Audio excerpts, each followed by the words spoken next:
Hey everybody, welcome back to microbeerreviews.com. Alright, tonight, New Belgium Brewing Company has really expanded their market here in the IPA world. This is their VooDoo Ranger. Now there's several different varieties of this. This is what I would call their standard. This comes in 12 packs, I've seen in 6 packs, it comes in bottles, it comes in cans. Pretty cool label. New Belgium Brewery, whether you like them or not, they're one of the forefathers, the grandfathers of craft beer. They come out with tons of stuff. I remember when I used to visit Colorado, God, over 15 years ago, probably more than that, when Fat Tire launched, and it was like this awesome beer that everybody wanted to have, and you couldn't buy it on the East Coast, and now, of course, they're everywhere. So let's talk about some VooDoo Ranger tonight. It's bursting with tropical aromas, juicy fruit flavors, but the key here, I think, is the Mosaic and the Amarillo hops.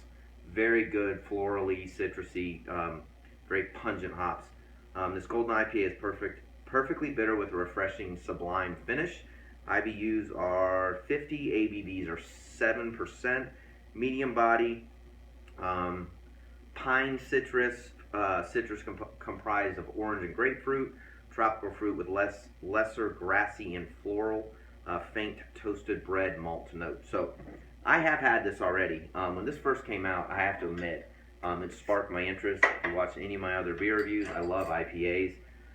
I'm not a huge fan of New Belgium, and the only reason why is because I think I'm willing to, quite honestly, I'm willing to spend a little bit more to get a little bit higher quality beer. These beers are awesome for what I call the masses. They do a great job with marketing. Their websites are phenomenal. They've got the bike rides. They've got all the cool stuff. I have nothing against the brewery. It's just I don't buy their beers a lot for that reason. So nice orange color, as always, crystal clear, nothing residual floating around, thin white head on it.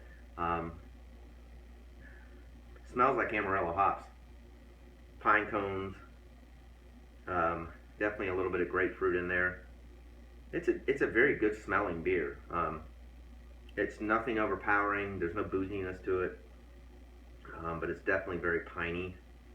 It's exactly what they describe. I mean, again, one of the reasons why New Belgium, whether you like them or not, they do everything exactly the way they say they're going to do, and they honestly do things very consistent, which I have a lot of respect for.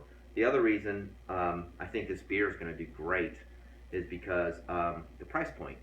You know, a 12-pack you can get for like $17 in the grocery store. I've even seen it on sale for $15. I mean, for the price point of that kind of higher caliber beer these days, where there's quality behind it, that's really hard to find. So, cheers.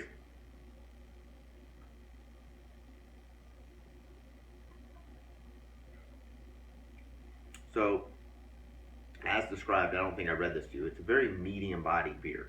It's not light. It definitely has a big mouthfeel to it. It's very it's subtly citrusy on the front end, but it pounds you with piney. There's a lot of the pine, a little bit of the grass. It's very subtle, but it's definitely there. That kind of herbally type West Coast style is what I would call this. West Coast style IPAs are definitely more piney. It's got a good flavor to it. It dissipates like that. All New Belgian beers, for the most part, do that.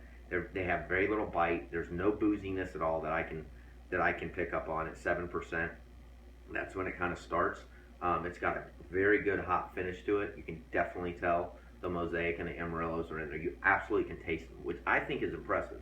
That is a very well brewed beer, and that's hard to do and be consistent with it and produce this much beer. So again, New Belgium is a great example. They don't launch the beer until they have it right and consistent. So again, it definitely has a nice hop flavor to it. It's got a very good background to it.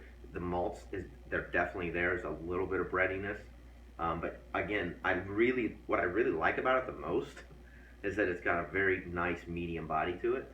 And it's not overpowering and it's not boozy. So at 7%, you know, with the IBUs, I mean, it's very drinkable. I think it'll do extremely well in the market. It's very West Coast. It's not that florally, which was smart because it's not overpowering. And I think the hops really complemented each other well. They didn't get crazy and do 5 hops. They said, let's just stick to 2, do it right, make it balanced, and this is what it is. I mean, I would definitely buy it again.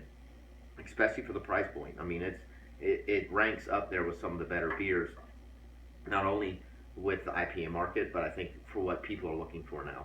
Just a nice, well balanced IPA. A lot of people that only drink lagers and macro beers are really starting to explore IPAs and pale ales, and this is exactly why they launched it. I think it's genius. Their marketing will help it out tremendously. So I would buy this again. I rate our beers between 1 and 5. I would probably honestly give this about a 4. I think it's a very good beer. I really like the way I like the flavor. I like the aroma, which is a little boring, but it's again very balanced, smooth finish, phenomenal price point, and quite honestly, I don't mind supporting this brewery. There's some that I don't like supporting because I think that it's a long story. I won't get into on this review and make it too long, but I highly recommend supporting this brewery. A lot of craft beers we know it is from origination of New Belgium. They're definitely one of the players. So let us know if you tried the old VooDoo Ranger IPA, brand new on the shelf right now in 2017. Leave comments on our YouTube channel or website. We appreciate you watching, and as always, we will see you again real soon. Cheers.